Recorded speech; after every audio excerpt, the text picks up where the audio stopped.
Pakistani artist के साथ ना काम in two countries India and Pakistan it was very clear cut.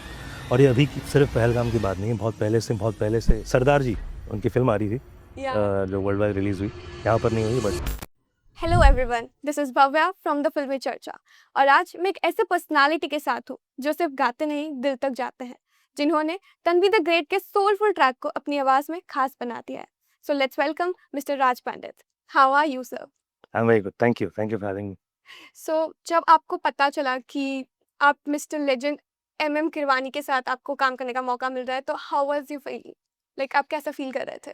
I was very very thrilled because उनका music मैंने बचपन से सुना हुआ है। जो साउंड ट्रैक्स हैं चाहे वो हिंदी में हो तेलुगु में हो, he is been an icon of the music world.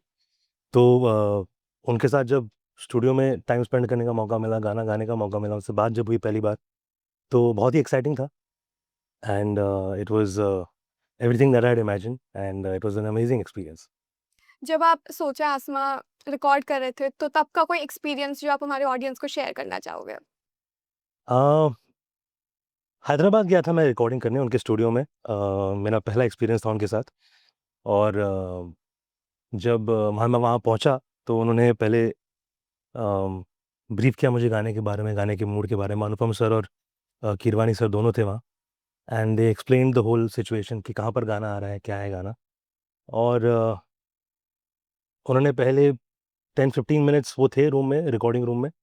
और फिर उन्होंने मुझे फ्री छोड़ दिया कि अब आप समझ गए हो कि क्या करना है गाने में, so you take your time and do it and then we'll hear it again and जब रिकॉर्डिंग खत्म हुई then they came in, they heard the track.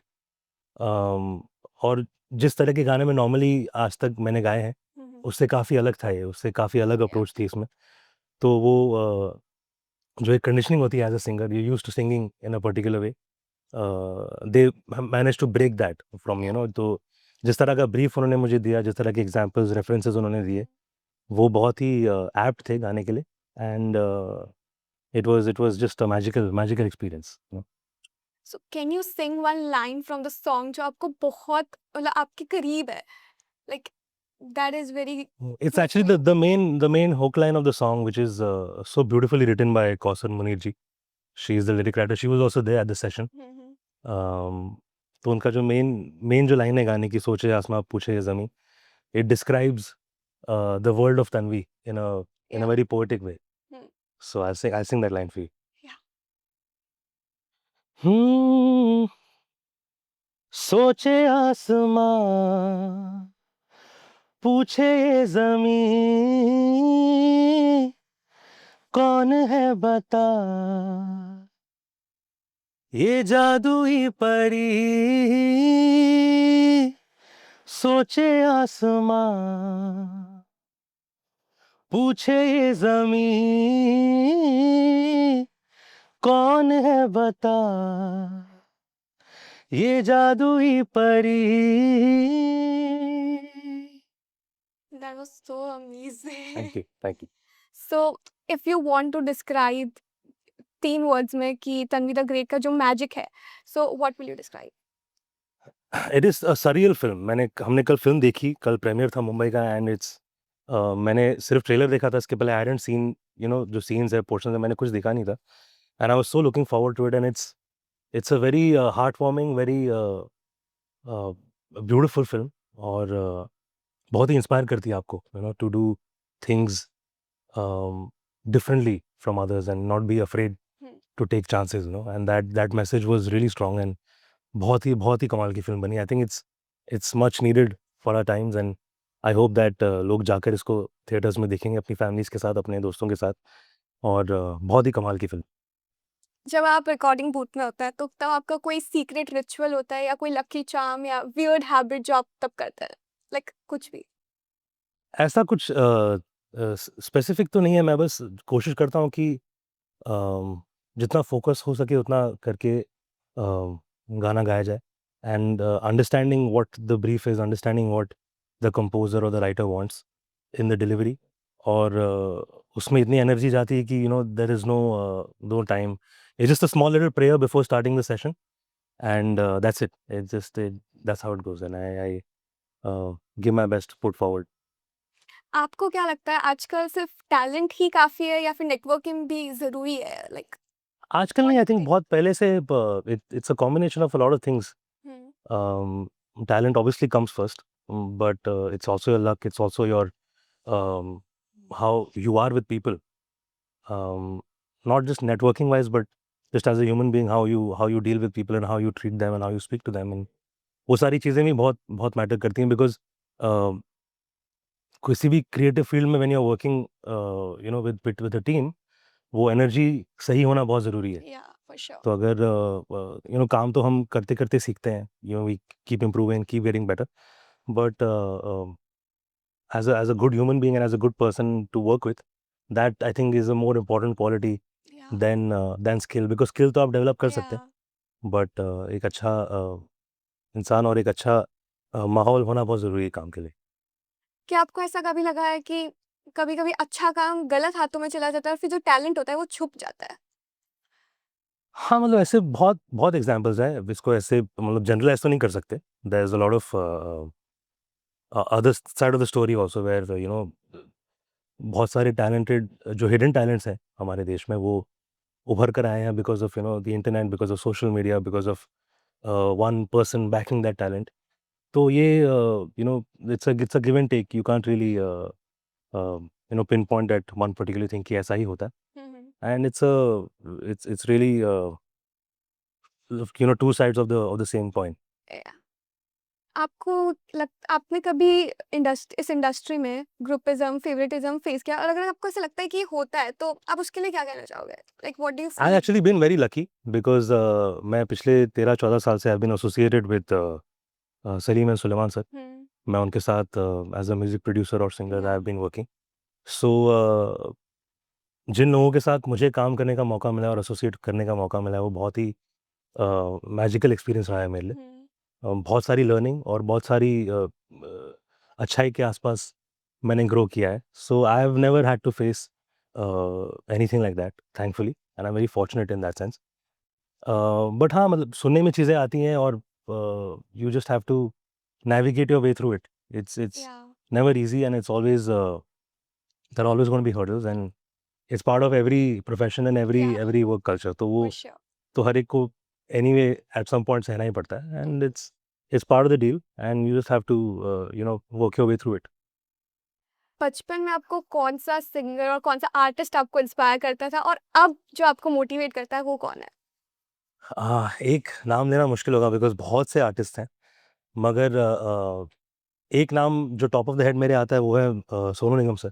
या मैंने उनके गाने सुनकर I have learned so much as a it's singer, as a musician growing up. और आज उनके साथ जब काम करने का मौका मिलता है, आज उनके साथ जब स्टूडियो में we record songs together for different projects, to see him do his magic behind the mic या after all these years. He is been singing for more than 40 years या प्रोफेशनली. और उनका आज भी वो जो एक स्टूडेंटशिप है, हुँ, हुँ। जब वो स्टूडियो में आते हैं, he is just like a student, he is like a newcomer. His energy is so refreshing to see कि इतने बड़े लेजेंड होने के बाद भी वो एक न्यूकमर की तरह ही is so committed to his work and his craft. तो वो जब मैं देखता हूँ तो एक मेरे से एक सर्कल कंप्लीट होता है कि यार इनके गाने हम सुनते थे बचपन में, और हम इनको सुनकर हमने सीखा है बहुत कुछ. और आज जब इनको काम करता हुआ देखते हैं, तब रियलाइज़ होता है कि this is why he is the Sonu Nigam. And बहुत से ऐसे आर्टिस्ट हैं, Shreya ma'am, Sunidhi ma'am, Arijit Singh, of course, all these names, जितने नाम लूँ उतने कम हैं. और इनके साथ, इन सिंगर्स के साथ काम करने का जो सौभाग्य है, वो आई थिंक मेरी ग्रोथ के लिए और मेरी लर्निंग के लिए बहुत इम्पोर्टेंट रहा है. So now we will be playing one fun segment sure. उसमें मैं आपको नाम दूँगी कुछ सिंगर्स का and you have to give them a hashtag. Hashtag. Yeah okay, let's do it. So first is Salim Sulaiman, bossman. Bossman, hashtag bossman. Yeah. Arijit Singh, hashtag one and only. Shreya Ghoshal, hashtag nightingale. Sorry? Nightingale. Oh! या.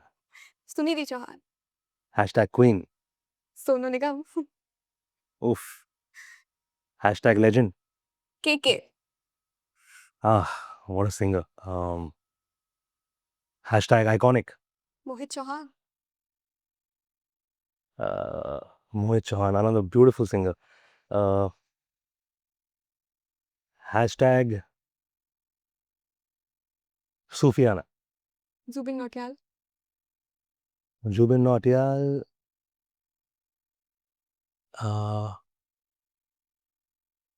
can give. I have a beautiful singer, beautiful voice. I love his singing. Hashtag romance, because he sung so many Yeah. romantic songs, and he's one Last of the but best. not the least, Diljit Dosanjh. Diljit Dosanjh. Hashtag Sardar ji. उनकी film आ रही थी Yeah. जो world wide release हुई. यहाँ पर नहीं हुई, but hmm, that's आप द उसको ही लेके इज क्या कहें? Represented you know the his culture everywhere. So उनको देखकर सरदार जी दिमाग में आता है. What do you think of that कि वो यहाँ नहीं रिलीज हुई है? आई थिंक सही है, बिकॉज जिस तरह का माहौल रहा है with between the two countries India and Pakistan, it was very clear cut. और ये अभी सिर्फ पहलगाम की बात नहीं है, बहुत पहले से ये जो रिलेशंस हैं वो ख़राब रहे हैं बहुत सालों से. और ये बहुत ही सिंपल अंडरस्टैंडिंग रही है सबके बीच, सभी आर्टिस्ट्स के बीच, कि हम पाकिस्तानी आर्टिस्ट के साथ ना काम करें as a matter of respect. And जो डिसीजन, जो फिल्म बॉडीज़ हैं, जो गवर्नमेंट है, जो डिसीजन लेते हैं, आई थिंक वो उसको हमें रिस्पेक्ट करना चाहिए. And that's it. या इट्स एट लास्ट कि आप क्या यूथ को बोलना चाहेंगे कि आप तन्वी द ग्रेट जैसी मूवी आपको क्यों देखनी चाहिए? What message do you want to say? Tanvi the great इसलिए देखनी चाहिए सबसे पहले कि बहुत ही एंटरटेनिंग फिल्म है. बिकॉज हम जब थिएटर जाते हैं अपना पैसा खर्चा कर कर, टाइम निकाल कर, we go to have a good time या टू बिगिन विथ. तो सबसे पहला रीज़न तो ये कि बहुत ही एंटरटेनिंग फिल्म है. दूसरा ये कि बहुत इंस्पायर करती है आपको. जो ऑटिज़्म को लेकर जो ये फ़िल्म बनी है, ये इतना स्मूथली उन्होंने, इतना खूबसूरती से उसको फ़िल्म पर्दे पर लाया है. And there is no preachiness, there is no हम आजकल कहते हैं ज्ञान. बहुत ही सटल, बहुत ही सिंपल तरीके से इतनी बड़ी बात इस फ़िल्म के थ्रू हमें समझ में आती है. And I think it's a beautiful film. The actors are phenomenal. Anupam sir का जो डायरेक्शन है, बहुत ही मतलब mind blowing work through and through. All the departments have really done so well, and it's really a very engaging and a very entertaining film. Thank you so much, it was lovely talking to you. Thank you. Thank thank you. You.